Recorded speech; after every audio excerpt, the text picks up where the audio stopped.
Israel has launched direct strikes on Iran's nuclear sites, generals, and IRGC leaders, marking a dramatic new chapter in Middle East history.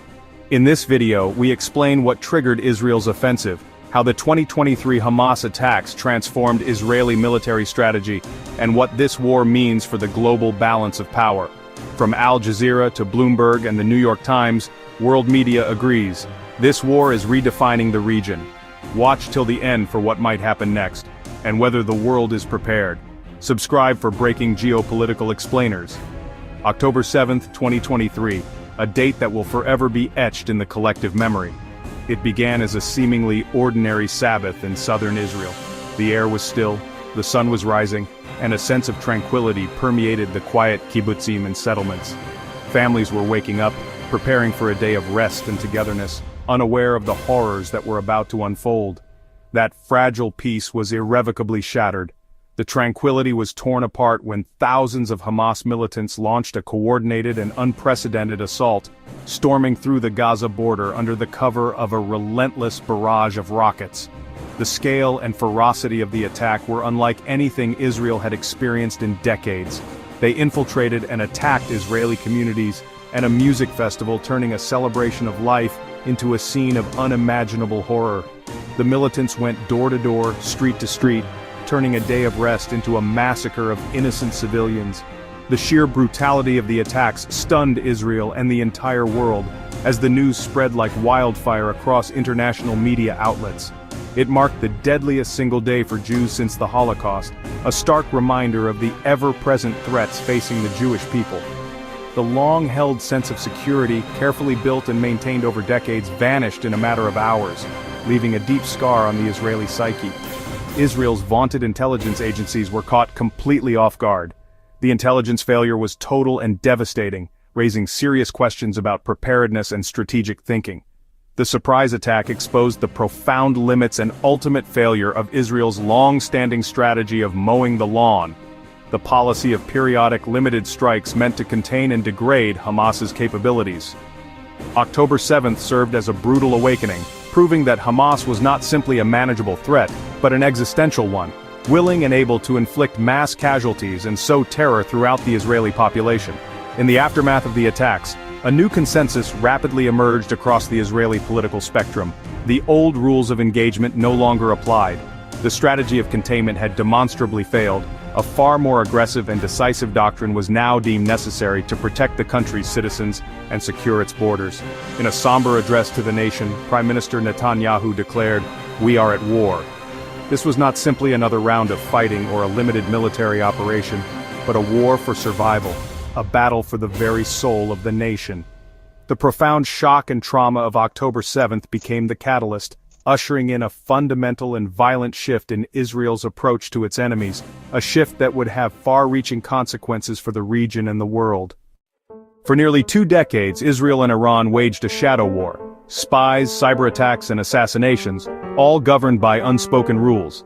Israel's goal: prevent Iran from acquiring nuclear weapons and disrupt its network of proxies, Hezbollah, Hamas, and others. Mossad orchestrated daring operations, from sabotaging centrifuges to targeting key scientists. In Syria, Israeli airstrikes targeted Iranian weapons shipments and military bases, aiming to keep Iran's influence in check.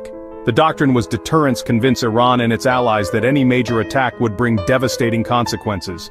Israel's undeclared nuclear arsenal loomed as the ultimate deterrent. This balance relied on the belief that enemies could be deterred. But on October 7th, that assumption collapsed. The shadow war's limits were laid bare. October 7th didn't just break a ceasefire, it broke Israel's entire security philosophy. The doctrine of cautious containment was replaced by a demand for decisive, overwhelming action. The era of subtlety ended, the era of the sledgehammer began. Defense Minister Gallant announced a total siege of Gaza, calling the enemy human animals. Netanyahu vowed to change the face of the Middle East. Israel's new doctrine: dismantle threats, not manage them.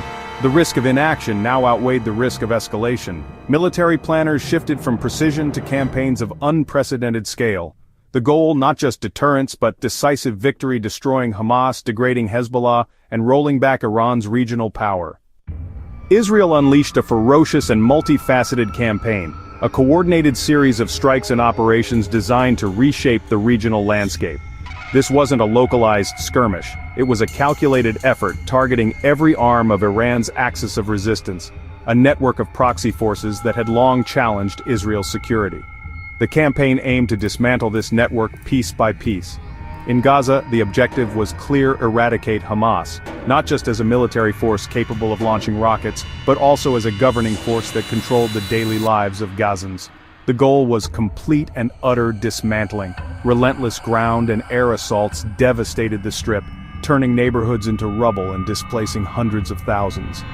This offensive drew global condemnation from human rights organizations and many nations, but it faced unwavering resolve from Israel's leaders, who saw it as an existential necessity. They were determined to press on, regardless of the international pressure. To the north, Israel struck Hezbollah in Lebanon with unprecedented intensity, unleashing a barrage of airstrikes and artillery fire. The aim was to push its elite Radwan forces from the border, creating a buffer zone and reducing the immediate threat to Israeli communities. Beyond the immediate border region, the strikes aimed to degrade its capabilities, targeting weapons depots, command centers, and infrastructure. In Syria, Israel abandoned ambiguity, shedding its long-held policy of not publicly acknowledging its strikes. It openly targeted Iranian-linked sites and high-ranking IRGC officers, sending a clear message of deterrence. The goal: sever Iran's land bridge to Hezbollah, disrupting the flow of weapons and personnel. The campaign sought to destabilize its military infrastructure in Syria, preventing Iran from establishing a permanent foothold.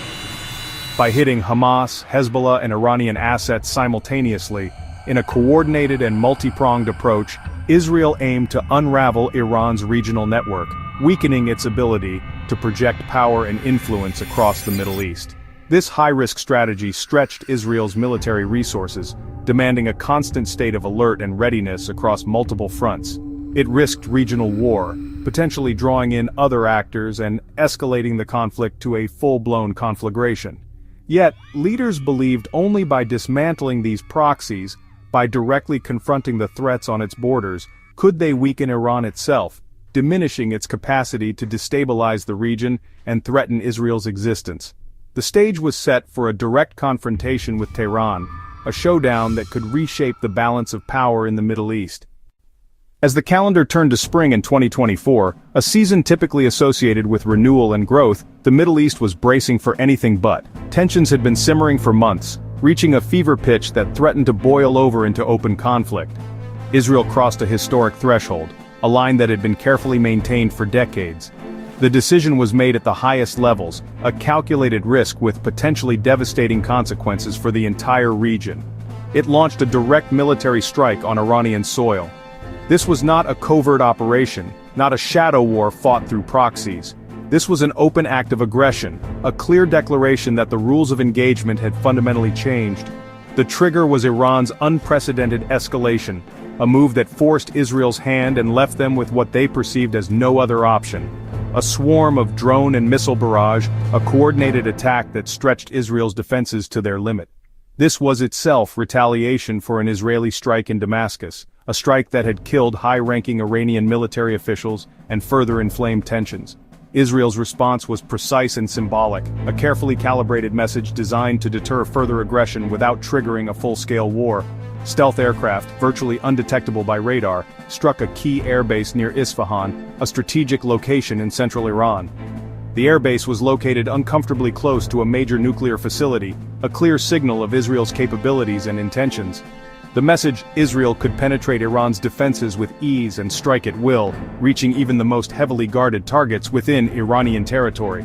"Next time we won't miss the nuclear sites," an Israeli official warned, speaking on condition of anonymity. This was overt military superiority on full display, a demonstration of power intended to send a clear message to Tehran. This was not covert sabotage, not a clandestine operation hidden in the shadows. This was a bold and public act of defiance. The strike humiliated Iran's regime, exposing its inability to defend its own territory against a determined adversary. It exposed its vulnerabilities, revealing the limitations of its air defense systems and the fragility of its military infrastructure. It shattered the taboo, the unspoken agreement that had prevented direct military conflict between Israel and Iran for so long. It shattered the taboo against direct conflict between the two powers, ushering in a new and dangerous era in the region. Israel's leadership felt vindicated, emboldened by what they saw as a decisive victory against a dangerous foe. They were believing they had re-established dominance, sending a clear message to their enemies and allies alike. The risk was immense. A miscalculation could easily spiral out of control, leading to a wider regional war. But the gamble appeared to pay off, at least for now. The immediate threat had been neutralized, and a fragile sense of deterrence had been restored. The Middle East's strategic landscape was forever changed, the old order shattered, and a new, uncertain future taking shape. Israel's new military posture split the world. Supporters, especially in the US, saw Israel's actions as justified self-defense against years of Iranian aggression. They argued Israel was fighting not just for itself, but for the security of the West. Critics, including the UN and many European allies, condemned the scale of violence and humanitarian crisis in Gaza.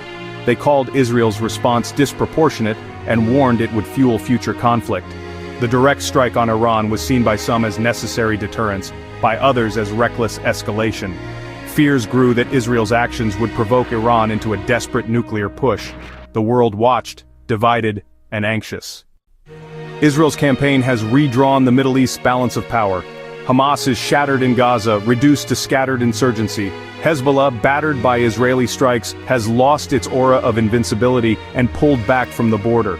Iran's regional strategy is in disarray, its proxies weakened, its own vulnerabilities exposed. Sunni Arab states, while cautious in public, quietly welcomed Iran's setback and deepened security ties with Israel. Netanyahu declared a new Middle East, not of peace but of Israeli military supremacy. The old balance of terror is gone. Israel has shown it can strike anywhere, even Tehran. But this dominance comes at a staggering human cost. The new order is built on fear, not stability. The region is more volatile than ever. Israel's victory brings new dangers, chief among them, the nuclear specter. The Isfahan strike may push Iran to pursue a nuclear bomb as its only true deterrent. Israel's campaign to dismantle conventional threats could accelerate the emergence of the ultimate existential threat. A nuclear-armed Iran would upend the region's strategic calculus, making every conflict a potential atomic crisis.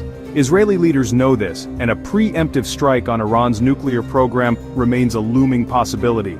In Gaza, Israel faces a power vacuum and the risk of endless insurgency. In Lebanon, Hezbollah's defeat doesn't guarantee peace. Grievances persist. Inside Iran, the regime is weakened but still entrenched, and Israeli attacks may rally nationalist sentiment. The hope for regime collapse is uncertain. History warns against easy predictions. The region's future remains dangerously unpredictable. The Middle East stands on a knife's edge, its future more uncertain than ever. Israel's campaign has shattered the old order but not resolved the underlying conflicts. Iran may accelerate its nuclear program, risking a catastrophic regional war. Gaza remains a humanitarian disaster and a potential breeding ground for new violence. The lack of a political solution for Palestinians ensures the cycle of conflict will continue. The choices made in Jerusalem, Tehran, Washington, and Riyadh will shape the region's fate. Will this new balance bring stability, or is it merely a prelude to greater conflict? The new Middle East is born in violence, its path forward shrouded in uncertainty. Following that, Israel severely weakened Iran's air defense and successfully intercepted large-scale Iranian missile attacks. These victories boosted Israel's belief in its military capabilities, both offensive and defensive, and convinced its leaders that now was the right time to deliver a serious blow to Iran's nuclear ambitions. What happens now? Could this spiral into World War III? Will the US intervene? Can Israel dismantle Iran's nuclear capability, or will it only harden Iran's resolve?